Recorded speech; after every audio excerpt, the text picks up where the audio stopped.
Halo Sobat Spoiler, kali ini Minzal akan membawakan spoiler Donghua, A Record of a Mortal's Journey to Immortality episode 187. Daripada berlama-lama, langsung aja kita lanjut.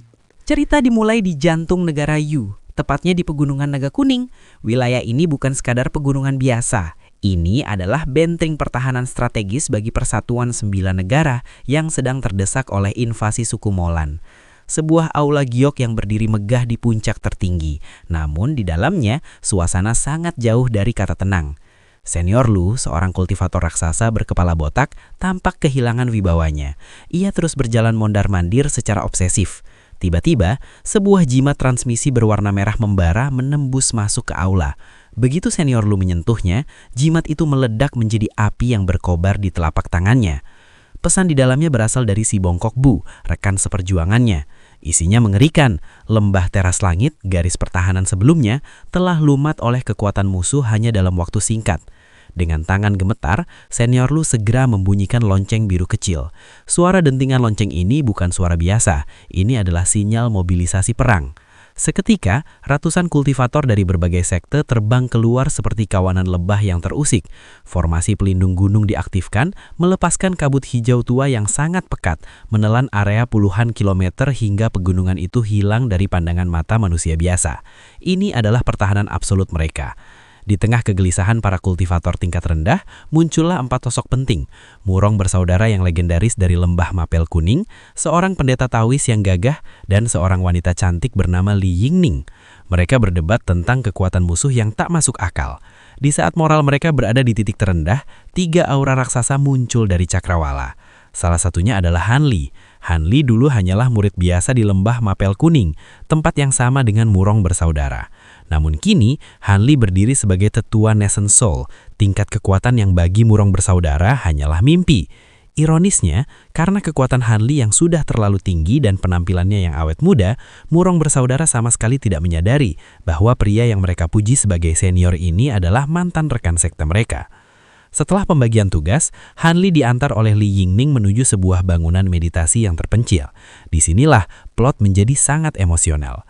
Han Li merasakan sesuatu yang familiar pada diri Yingning. Saat Yingning menyebut nama ibunya, Mo Yuzu, Han Li tertegun. Ingatannya melesat kembali ke ratusan tahun lalu, ke masa di mana ia masih seorang pemuda fana yang belum mengenal dunia keabadian. Han Li meminta melihat liontin giok raf pemindah milik Yingning. Han Li mengelus giok itu, matanya menunjukkan rasa lesu dan kerinduan pada kawan-kawan lamanya yang kini mungkin sudah menjadi tanah. Menyadari Yingning hanyalah keturunan dari Mo Yuzu, Han Li memutuskan untuk bertindak sebagai pelindung. Ia memberikan 2 botol obat terobosan langka dan sebuah bola yang berisi kumbang pemakan emas yang sangat mematikan. Ini bukan sekadar hadiah, tapi jaminan keselamatan di tengah perang yang akan datang. Di dalam kesunyian kamar meditasinya, Han Li memanggil kekuatan barunya, api ungu puncak, Purple Apex Flames. Api ini adalah hasil penggabungan ekstrim antara es surgawi dan api iblis. Sebuah bola api kecil berwarna ungu yang melayang tenang, namun memancarkan suhu yang sanggup melenyapkan jiwa. Han Li bergumam, jika saja ia bisa menguasai sepenuhnya kuali pusaka Heaven Void, maka tentara Maulan bukan lagi menjadi ancaman baginya. Ketenangan itu pecah saat Bu Yun He tiba di aula utama dengan kondisi mengenaskan. Ia membawa laporan intelijen yang membuat semua orang merinding. Suku Maulan membawa binatang buas raksasa berbaju zirah.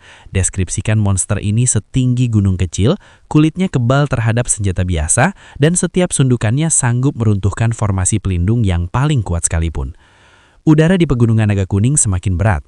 Tekanan mental para kultivator berada di puncaknya.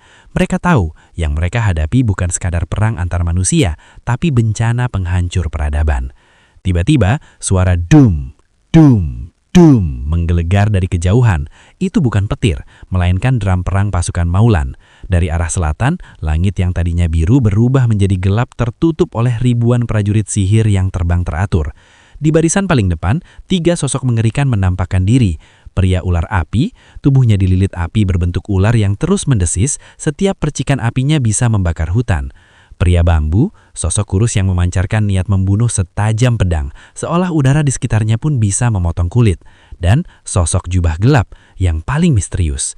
Ia terbang sendirian di barisan paling depan, dikelilingi kabut hitam dan suara jeritan roh-roh penasaran. Bahkan prajurit Maulan lainnya memberikan jarak karena takut terkena kutukannya. Hanli berdiri di tepi tebing, jubahnya berkibar ditiup angin kencang. Matanya yang dingin menatap lurus ke arah 3 pemimpin musuh tersebut. Ia tidak takut, bahkan tangannya mulai membentuk segel mantra. Pertempuran yang akan menentukan nasib pegunungan naga kuning resmi dimulai. Oke Sobat Spoiler, jika kalian suka versi ringkasan seperti ini, silahkan komen suka, dan tidak suka dengan versi ringkasan, silahkan komen tidak suka. Sekian pembahasan spoiler Donghua, A Record of a Mortal's Journey to Immortality episode 187.